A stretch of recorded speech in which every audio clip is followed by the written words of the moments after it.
So, picture this. You're in Florence, and you only have time for one museum. Where do you go?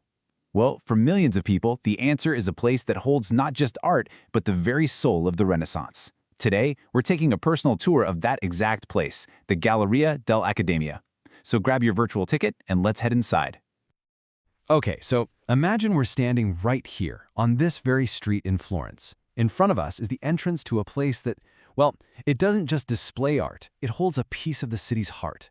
The locals, they call it a sacred temple of the Renaissance, and believe me, we are about to find out why. So what's the big deal? What is the secret that pulls in almost 2 million people every single year? I mean, that makes it the second most visited museum in all of Italy. Let's get in there and discover what makes this place an absolutely essential stop. As we step through the doors, our journey to the museum's heart begins. We're walking down this grand hall, the Galleria dei Prigiones, and you can just feel the anticipation start to build. It's impossible to ignore these massive, imposing figures lining the walls, almost like they're guiding us forward. And these are Michelangelo's famous prisoners. Now, these 4 colossal nudes, they were actually meant for the tomb of Pope Julius II. But here's the thing, you gotta look closely. They're famously unfinished, or non finito as they say. It's like each figure is trapped in this permanent struggle, fighting to break free from the very marble that holds them. It creates this incredible, powerful tension as we walk toward the main event. And this is what all that tension was leading to. At the very end of the hall, perfectly framed in a custom-built rotunda called the Tribuna, there he is, the icon himself, David.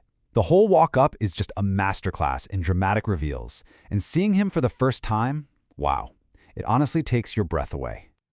Okay, let's get a little closer and really look at the sheer detail in his face.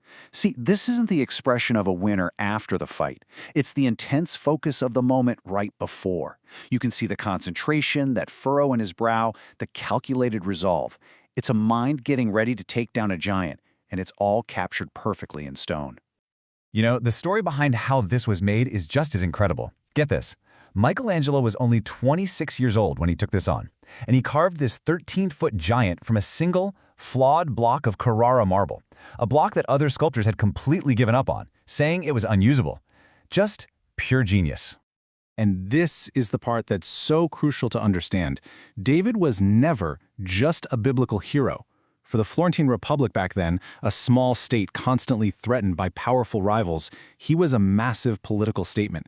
He was their symbol, the smart underdog, the very idea of reason and courage winning out over brute force. He was the spirit of Florence. But as absolutely magnificent as David is, he's not the only story this gallery has to tell. To really get this place, we have to look beyond the icon. Seriously, if you only see David, you are missing some real hidden gems. Take this piece, for example. The Cassoni Adamari was the front of a wedding chest from the 15th century. It's basically like looking at a photograph from the Renaissance. It captures a real wedding procession with unbelievable detail. You can see the clothes, the buildings, the city's customs. And yep, that's the famous Duomo right there in the background. It's a total time capsule. And the range of art in here is just stunning. I mean, you walk into one room and bam, you're hit with Giambologna's Rape of the Sabians. This breathtaking sculpture with 3 figures twisting upwards, all carved from one single piece of marble. And then in another room, you might see Botticelli's Madonna and Child. This quiet, intimate scene made unforgettable because of that one angel who breaks the fourth wall to look right at you, inviting you in. Every piece tells a different part of Florence's story. So you have to wonder, right? How did all these incredible, totally different masterpieces end up under one roof? Well, the story of the gallery itself is almost as fascinating as the art inside it. So, it all started back in 1784.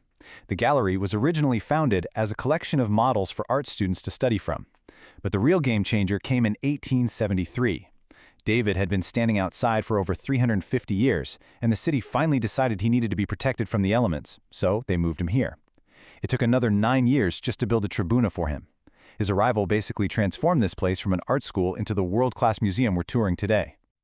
All right, so if you're feeling inspired to see all this for yourself, and I really hope you are, let me leave you with a few pro tips from a guide's perspective to make your own trip as smooth and amazing as possible. Okay, and you're going to want to listen up because these are the real insider tips. First, and I cannot stress this enough, always book your ticket online in advance. The lines for people without tickets can be hours long. Second, do yourself a favor and get there for the 8:15 a.m. opening. You'll get some precious time with the art before the big crowds roll in. Third, travel light. There's no coat checks, so leave the big bags at your hotel. And finally, give yourself time. Sure, you can rush through in 30 minutes, but to really let it all sink in, you'll want at least 2 hours, trust me. And that pretty much brings our tour to a close. But it leaves us with this one big question to think about. How does a single piece of marble, sculpted 5 centuries ago, still have so much power? How can it still captivate millions and manage to represent the defiant, brilliant spirit of an entire city? That, right there, is the timeless magic of art.